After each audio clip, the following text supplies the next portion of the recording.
అత్యాధునిక labs, international collaborations, advanced placements. మీ dream career ని రీచ్ అవ్వడానికి మీ best choice Godavari global university. ఒక్కడే పిల్లగాడు ఒక్కడే పిల్ల పుట్టిందా మీ అంత అదృష్టవంతులు లేరు. ఎందుకంటే కొడుకులు పుడితే వాడు ఏం చదువుతాడో, ఏం చేస్తాడో, వాడు ఏం అలవాట్లకు అవుతాడో, వాడు ఏ పోక్సోలు ఇరుకుతాడో, వాడు ఇప్పుడు నువ్వు చెప్పినట్టు ఏ డ్రెస్సులు బాగలేకపోతే ఏ అమ్మాయిని గెలుపుతాడో, ఎటు పోతాడో, పెంట అయ్యి మళ్ళీ వాడు ఏ జైల్లో పడతాడో, ఈ మళ్ళీ ఉన్న కుటుంబానికి చెడ్డ పేరు తెస్తాడు. ఇవన్నీ అదే అమ్మాయి అనుకో పద్ధతిగా అందంగా పెంచినాం అనుకో, ఎవడో వాడు రాజు వచ్చి పెళ్లి చేసుకొని పోతాడు. ఓకే, రాణి కావాలంటే రాజు దొరికితే చాలు, కానీ రాజు కావాలంటే నానా సంకలనం నాకాలి. సార్ ఫ్యూచర్ లో పెళ్లిళ్ళు ఉంటాయంటారా సార్? ఉండవా? ఉండవు. మరి ఏంటి సార్, ఇంకా అన్ని లివ్ ఇన్ రిలేషన్షిప్ లే అంటారు? అప్పుడు జాతకాలు, జ్యోతిష్యులు వీళ్ళందరూ పని ఉండదు, చాలా కష్టపడాల్సి వస్తుంది జ్యోతిష్కులు. అయితే ఫ్యూచర్ లో చాలా కష్టపడాలా మీరు? సార్ జ్యోతిష్యం ఒకటే కాదుగా, వేణుస్వామి గారికి ఉన్నవి చాలా వ్యాపారాలు ఉన్నాయి. అంటే మరి ఇంతమందికి చెప్పే నేను అనేది ఏంటంటే, ఇప్పుడు ఏదో ఒక అప్లికేషన్, ఇప్పుడు జ్యోతిష్యం రేపు పొద్దున ఇప్పుడు నువ్వు అన్నావు ఏఐ వచ్చింది ఆగిపోయింది, నేను అట్లా ఇంతమందికి చెప్పే నేను తప్పెందుకు చేస్తా?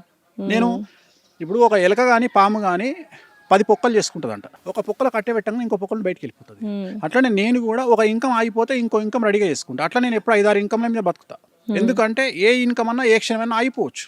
నేను అట్లాంటి మెంటాలిటీ. అంటే ఉదాహరణ, నేను ఎంత ప్రిపేర్ అయి ఉంటా అంటే, మొత్తం భారతదేశంలో ఈ రాబోయే 2-3 సంవత్సరాలలో ఇంటర్నెట్ ఆగిపోతుంది అని చెప్పిన ఏకైక వ్యక్తి వేణుస్వామి.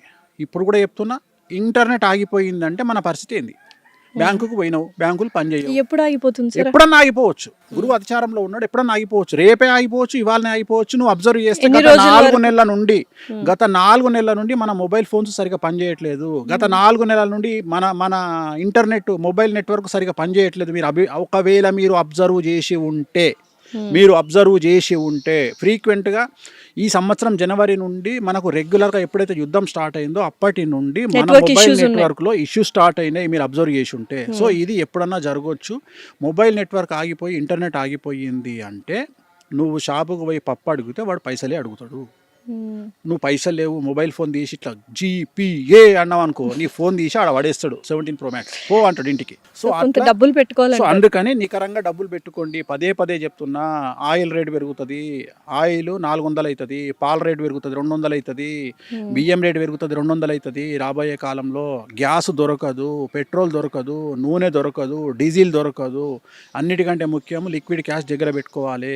సో ఎన్ని రోజులు నెట్వర్క్ బంద్ అయిపోతుంది చెప్పలేము, అది నేను కాదు కదా బంద్ చేసేది. సో కేతు బంద్ చేస్తాడు కాబట్టి ఎన్ని రోజుల్లో బంద్ కావచ్చు. 1 రోజు బంద్ కావచ్చు, 5 రోజులు బంద్ 2 రోజులకు. ఇంకొకటి, ఇది ఎందుకు డిస్కషన్ చేస్తున్నా అంటే, ఇప్పుడు ఒకవేళ 1 వీక్ బంద్ అయింది అనుకో, ఆల్మోస్ట్ ఆల్ ఇండియాలో ఉన్న పిల్లలలో 10-15% పిచ్చోళ్ళు అవుతారు. ఎందుకు తెలుసా? మొబైల్ ఫోన్ ఇవ్వకపోతే ఎవడు ముద్ద నోట్లో దిగుతలేదు. ఫస్ట్ మన చేతిలో రపకమని ఫోన్ పెట్టాలి, నోట్లో ముద్ద పెట్టాలి. వాడి ఈ ఫోను మనం ఇవ్వకపోతే ఇసిరి కొడితే గంపండు వాళ్ళు పడుతుంది పోయి. ఒకవేళ మన కర్మ ఏంటంటే, నెట్వర్క్ లేకపోయినా వాడు ఇసిరి కొడతాడు. వాడికి తెలియదు ఇది నెట్వర్క్ అని. ఇప్పుడు మనకంటే నెట్వర్క్ లేదు అనే జ్ఞానం, ఇంగిత జ్ఞానం ఉంది, వాడికి తెలియదు ఆ విషయం. వాడికి ఫోన్ ఇట్లా కొట్టగానే రాకపోతే ఇసిరి కొడతాడు వాడు ఫోన్. సో నేను అనేది ఏంటంటే, ఒకవేళ మనకు మొబైల్ ఇంటర్నెట్ పోయి ఫోన్లు పనిచేయకపోతే మన పిల్లల పరిస్థితి ఏంది, తల్లుల పరిస్థితి ఏంది, తిండి ఎవడు పెట్టాలి వీళ్ళకు? సో ఇంత ఆలోచిస్తా నేను.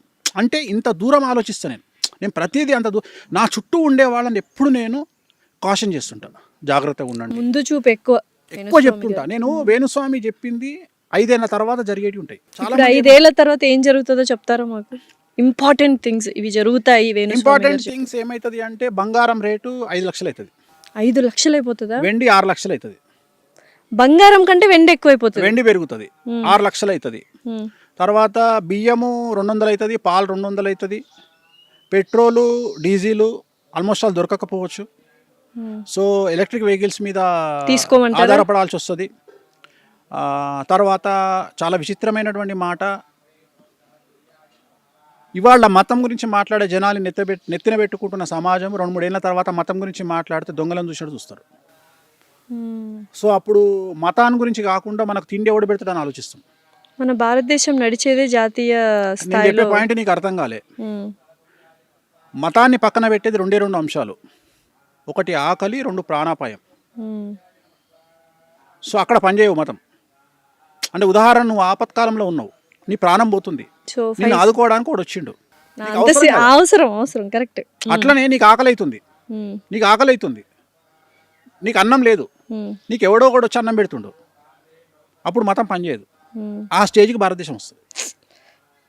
అదేంటి సార్ ఇంకా 10 years లో వన్ ఆఫ్ ద రిచెస్ట్ ఎకానమీలో నేను అవన్నీ మాట్లాడతలేను తల్లి, అవన్నీ నేను జాతకాలు. నేను అనేది ఏంటంటే ఈ విశ్లేషణలు పోస్ట్ మార్టం నేను చేయ, పోస్ట్ మార్టం నాకు అనవసరం. నేను అనేది జాతకం గురించి మాట్లాడుతున్నాను. గురువు అతిచారంలోకి పోయిండు ఏమవుతుంది అంటే మాట్లాడుతున్నా, అంతేగాని అది ఏమవుతుంది నాకేం తెలుసు. నేను అనేది ఇప్పుడు ఏమవుతుంది నాకు. సో జాగ్రత్తగా ఉండమని హెచ్చరిస్తున్నారు భారతీయులందరినీ పక్కన పెడితే నన్ను నమ్మేటోళ్ళను, నన్ను తిట్టేవాడు ఎలాగో తిడతాడు, నన్ను నమ్మే వాళ్ళకి చెప్పదలుచుకున్న పాయింట్ ఏంటంటే ఎప్పుడు సంవత్సరానికి సరిపడా ధనాన్ని దగ్గర పెట్టుకోండి. మీ దగ్గర యూపీఐలు ఉండనియండి, గూగుల్ పేలు ఉండనియండి, మీ అకౌంట్లల్లో 100 కోట్లు ఉండనియండి అనవసరము, 100 కోట్లు ఉండనియండి అనవసరము.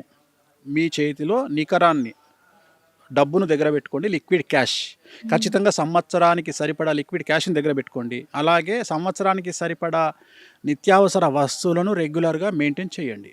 బియ్యము, పప్పులు, ఉప్పులు, నూనె ఇవన్నీ రెగ్యులర్గా మెయింటైన్ చేయండి. సో సాధ్యమైనంత వరకు సోలార్ వైపు మళ్ళీ ప్రయత్నం చేయండి, ఎలక్ట్రిక్ వెహికల్స్ తీసుకునే ప్రయత్నం చేయండి. సో కంపల్సరీ చాలామంది ఇవి పాటిస్తారు అండ్ మంచి విషయాలే చెప్పారు. యాక్చువల్గా చెప్పాలంటే ఎలక్ట్రిక్ వెహికల్స్ కావచ్చు, డబ్బు దగ్గర పెట్టుకోవడం కావచ్చు, ఇవన్నీ. సార్ స్విమ్మింగ్ అంటే ఇష్టం అన్నారు కదా, ఏంటి 4-5 గంటలు అలాగా తేలిపోయి ఒక ఆసనం వేసి ఉండిపోతారంటే స్విమ్మింగ్ పూల్లో? అంటే మాకు ఇది మా పూజలలో వామాచారంలో కొన్ని పూజలు ఉంటాయి. ఆ పూజలకి ఏంటంటే మేము ఏ వ్యక్తికి అయితే మంచి జరగాలని చెప్తామో, అంటే వామాచారంలో చెడు చేయొచ్చు, మంచి చేయొచ్చు. అప్పుడు అది చెడు చేస్తే అది బ్లాక్ మ్యాజిక్ అయిపోతుంది, చేతబడి అయిపోతుంది కదా. చేతబడి అంటే దాని ఉద్దేశం ఏంటంటే, చేతబడి అనేది తప్పు, దాని పదం తప్పు. చేతబడి అంటే జనరల్గా మనకు చేతబడి అనేది దట్ ఈస్ ఏ క్రియేచర్, అంటే అది నిజంగా చేయగలిగిన వాళ్ళు ఇప్పుడు లేరు. జనరల్గా మనకు చేతబడులు జరుగుతున్నాయి. చేతబడి బాణామతి అనేది చేసేవాళ్ళు లేరు.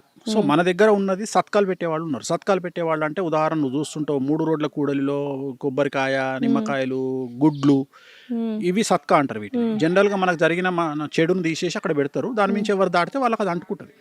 సో నేను అవి తీసేయడంలో నెంబర్ 1. సో అలాంటివి నేను చేతబడి బాణామతి చేసినా నేను తీయగలుగుతాను. నేను ప్రయోగాలు ఎనీ ప్రయోగం, నీకు తెలిసిన ప్రయోగము నువ్వు చేతబడి బాణామతి అన్నావు కదా, కాదు, మార్జాల తంతు అంటే పిల్లితో చేతబడి చేస్తారు, ప్రయోగం నాట్ చేతబడి, ప్రయోగం. మూషిక తంతు ఎలుకతో చేస్తారు, పక్షి తంతు పక్షితో చేస్తారు, యాపిల్తో చేస్తారు. ఇదంతా చెడే, చాలా వరకు చెడి. ఎక్కువ ఇది బాగా నార్త్ ఇండియా, మనం కలకత్తాలో చూస్తాం. మందు పెట్టడం అంటుంటారు, మందు పెడతారు జనరల్గా. మందు పెట్టడం నథింగ్ బట్ అది కొన్ని ప్రత్యేకమైన వస్తువులతో చేసి ఒక వ్యక్తిని మనం వశీకరణ చేసుకోవాలంటే కొన్ని సాంప్రదాయాల్లో చేస్తారు. అది ఉందా సార్ ఇప్పటికి రన్ అవుతుందా? మందు వికటిస్తున్నాం అది మనం దాన్ని మీరు చేస్తారా? మందు తీపిస్తా. అది నిజమేనా సార్? మందు పెడతారా సార్? పాలల్లో పెడతారు, బంగులో పెడతారు, మటన్లో పెడతారు, మటన్ లివర్లో పెడతారు. ఎందుకంటే లివర్ లాగా కనిపిస్తుంది. సో మటన్ లివర్లో పెడతారు జనరల్గా. సో అందుకనే మనం ఏమంటామంటే చికెన్ తినండి కానీ బయట మటన్ తినకండి అని చెప్తాం చాలా మందికి. సో ఈ మధ్య కాలంలో ఇంట్లో వాళ్ళే చేస్తున్నారు అని వింటున్నాం. అది ఎట్లా ఇంట్లో వాళ్ళే చేస్తారు అనేది మరి ఇంకా అదేలా తప్పించుకుని బయట తినడమే బెటర్ కదా. దానికి విరుగుడు తెలిసిపోతుంది, మనిషి బక్కగా అవుతాడు. వాళ్ళ గురించి మాట్లాడుతుంటే మనల్ని అపోజ్ చేస్తాడు. ఇప్పుడు ఆ వ్యక్తి గురించి మనం ఆ వ్యక్తి గురించి తిట్టంగానే కొట్టడానికి వస్తాడు మీదికి. అంటే వాళ్ళని ఏమన్నా అంటే వాడు తట్టుకోలేడు, అంటే వశపరుచుకోవచ్చు ఎదుటి మనిషిని అంటారు. సో ఇలాంటివి వాడినప్పుడు కక్కించడము, మోషన్లో బయట చేయడం సహజం అవన్నీ. సో అది చేస్తాము. సో ప్రయోగాన్ని నివారణ చేయగలిగినవన్నీ నేను, ఎందుకంటే నా మా నాన్న నాకు నేర్పించింది ప్రయోగ నివారణ. నేను ఎక్కువ ప్రయోగ బాధ నివారణ చేస్తుంటాను. ఎంత పెద్ద ప్రయోగ నివారణ ఇట్లా ఎవరైనా ప్రయోగాలు చెడు ప్రయోగాలు ఇప్పుడు చేసినవి మ్యాజిక్ ని తీసేయడం, బ్లాక్ మ్యాజిక్ ని తీసేయడం నా ఫస్ట్ ప్రయారిటీ. సో దీంట్లో మా ప్రాణాలకు కూడా ముప్పు ఉంటుంది, మాకు కూడా సమస్యలు వస్తాయి. అయినా ఐ డోంట్ కేర్. నన్ను నమ్ముకున్న వాడికి ఏదైనా చేయాలనేటువంటి ఉద్దేశం. సెలబ్రిటీ సక్సెస్ అవ్వాలి అనుకున్న వాళ్ళకి ఇటువంటి ప్రయోగాల నుంచి విముక్తి కల్పిస్తూ ఉంటారు. చాలా యాక్చువల్గా. సార్ మీ దగ్గర ఏంటి ఆ క్వశ్చన్ మీరు ఆన్సర్ చేయలేదు నాకు. సెలబ్రిటీలు అయ్యాక మీ దగ్గరకు వస్తున్నారా? మీ దగ్గరకు వచ్చాక వాళ్ళు సెలబ్రిటీలు అవుతున్నారు? సెలబ్రిటీలు అయినాక నా దగ్గరికి ఎందుకు వస్తారు? మనకు అవసరం కూడా లేదు. నా ఫోన్కి ఇసుక కానీ నేను నాతో వానికి పని ఏముంటుంది? చాలా మంది చెప్పుకోరు కూడా, ఇష్టపడరు. అవును చాలా మంది, కానీ కొన్ని చూసాం సార్ ఈ మధ్య పెద్ద పెద్ద వాళ్ళు చాలా బాగా సెటిల్ అయ్యారు. అంటే కాదు తల్లి, ఇట్లా నీకు తెలిసిన ఇప్పుడు సోషల్ మీడియాలో, మెయిన్ స్ట్రీమ్ మీడియాలో నీకు తెలిసిన 3 ఉంటారు, అట్లా 3000 మంది ఉంటారు బయట. నేను కూడా వస్తే నన్ను సెలబ్రిటీని చేస్తారు, నమ్మకం ఉండాలి అంతే అంటారు కదా. అంతేనా సార్? నువ్వు ఆల్రెడీ సెలబ్రిటీ కదా. అయిపోయాను సెలబ్రిటీ అంటే దాని అర్థం ఏంటంటే 10 మందికి జనాల తెలియడం. యొక్క గుర్తింపే సెలబ్రిటీ. అంతే. జనాల యొక్క గుర్తింపే సెలబ్రిటీ. అంటే సెలబ్రిటీ నెక్స్ట్ లెవెల్ తీసుకెళ్ళడానికి కూడా మీ దగ్గరకు వస్తుంటారు కదా. 100% వస్తారు. అంటే దానికి నీ కష్టం కూడా ఉంది. నేను ఏమంటా అంటే 88% మాత్రమే దైవికమైన శక్తి నీకు సహాయపడుతుంది. 12% నీ స్వయంకృతం ఉంటుంది. నీ 12% మనం కష్టపడాలి. నువ్వు కష్టపడితే చాలు, 88% దేవుడు చూసుకుంటాడు. ఓకే. అందుకనే దానికి ఒక సామెత ఉంది, గాలిలో దీపం పెట్టి దేవుడా అనొద్దంట, దేవుడా దీపం కాపాడు అనొద్దంట, ఈ 2 చేతులను అక్కడ పెట్టు అన్నాడు. నీ ప్రయత్నం 12%, 88% ఆయన గాలి కంట్రోల్ చేస్తాడు. సో ఇక్కడ కూడా అంతే, నువ్వు కంఫర్టబుల్ జోన్ దాటి బయటికి రావడమే, కష్టపడడమే నీ యొక్క ప్రయత్నం. మిగిలిందంతా దేవుడు చూసుకుంటాడు. నువ్వు కష్టపడకుండా నేను కంఫర్టబుల్ జోన్లు ఉంటా, నేను కొట్లాడా, నేను ఎవరితో పోను, నేను ఇంటి పక్కోడు తిడితే రిస్క్ చెయ్యను అంటే, ఇంటి పక్కోడు తిడితే ఏడుస్తా, ఇంటి ముంగటోడు తిడితే ఏడుస్తా, నా గురించి ఎవడో ఫేస్బుక్ లా కామెంట్ పెట్టంగానే ఏడుస్తా అంటే నువ్వు బయటికి రావు. And for more videos, Please subscribe to iDream. Please subscribe to iDream. Please subscribe iDream. And please subscribe to iDream. For more videos, subscribe to iDream. please like, share and subscribe to the channel. Congratulations, iDream. Subscribe to iDream. Subscribe to iDream. So subscribe to iDream Media. iDream team అందరికి huge congratulations. Please subscribe iDream Media. Please subscribe to iDream. Subscribe iDream. Please subscribe to iDream. iDream అంటే నా కళల ఛానల్ను subscribe చేసుకున్న నోరు తిరుగుతలేదు, మీరైతే గంట గుర్తు కొట్టండి. For more such videos, please subscribe to iDream. Subscribe to iDream. Please subscribe to iDream. Please subscribe iDream Media. Please do subscribe to iDream. Please subscribe to iDream Media. For best entertainment and information, please subscribe iDream. And don't forget to subscribe to iDream.